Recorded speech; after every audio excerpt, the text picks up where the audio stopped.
In the pages of 1001 Nights, there is a tale where wisdom intertwines with suspicion, and salvation turns into betrayal, until one can no longer distinguish between blessing and curse. There once was a king named King Yunan, who ruled a vast kingdom but suffered from a strange disease of the skin. Physicians from every land failed to cure him, and as time passed, his suffering grew heavier. With each failed remedy, something inside him dimmed, his trust in others slowly eroding until doubt became his constant companion. One day, a dignified man entered his court. His name was Hakim Duban. He carried no potions, no instruments, only a quiet confidence unlike that of any physician before him. The man said, "Your Majesty, I can cure you without medicine to drink or ointment to apply." The king was astonished, yet he clung to this final hope. He granted the man permission to proceed. The remedy was simple: the king was to use a specially prepared staff while playing a game until he perspired, then bathe. Though the method seemed strange, the king obeyed. A day passed, then another, and gradually, the illness began to fade. Within a short time, it vanished completely, as though it had never existed. The king's body was restored, and joy returned to the palace. In gratitude, the king showered the wise man with gifts and raised him to a place of honor. But where light grows brighter, shadows deepen.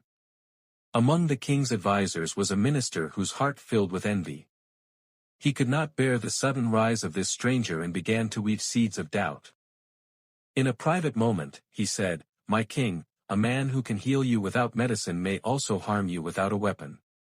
Beware of one whose methods you do not understand." At first, the king dismissed the warning. But the minister persisted.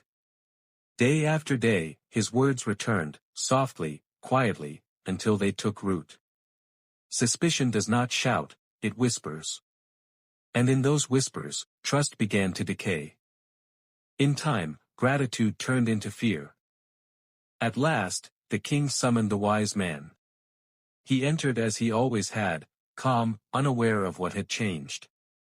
The king said coldly, "I have decided to execute you." The wise man did not panic. He looked at the king and said, "Will you kill me after I restored your health?" But the king remained unmoved. Then the man said, "If my fate is sealed, allow me to offer you a final gift." He presented an old, heavy book and said, "After my death, open it. You will find within it something remarkable." Curiosity overcame the king, and he accepted the book. Then the sentence was carried out.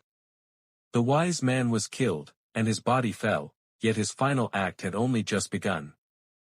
Later, the king sat alone with the book. He opened it, but found its pages stuck together.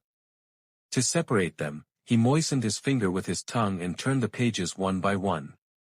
Again and again, he repeated the motion. Moments passed. Then he felt a faint dizziness. He tried to steady himself, but the room began to spin. His breath grew heavy, his limbs weak. Only then did he realize the truth, but far too late. The pages had been coated with a subtle poison, invisible yet deadly, entering his body with each touch. The king collapsed. In his final moment, he understood, he had not been defeated by an enemy's sword, but by his own suspicion, by the voice of envy he chose to believe. Thus ends the tale, a reminder that doubt can corrupt the heart, and injustice, when born of fear, returns to its source in the most unexpected way.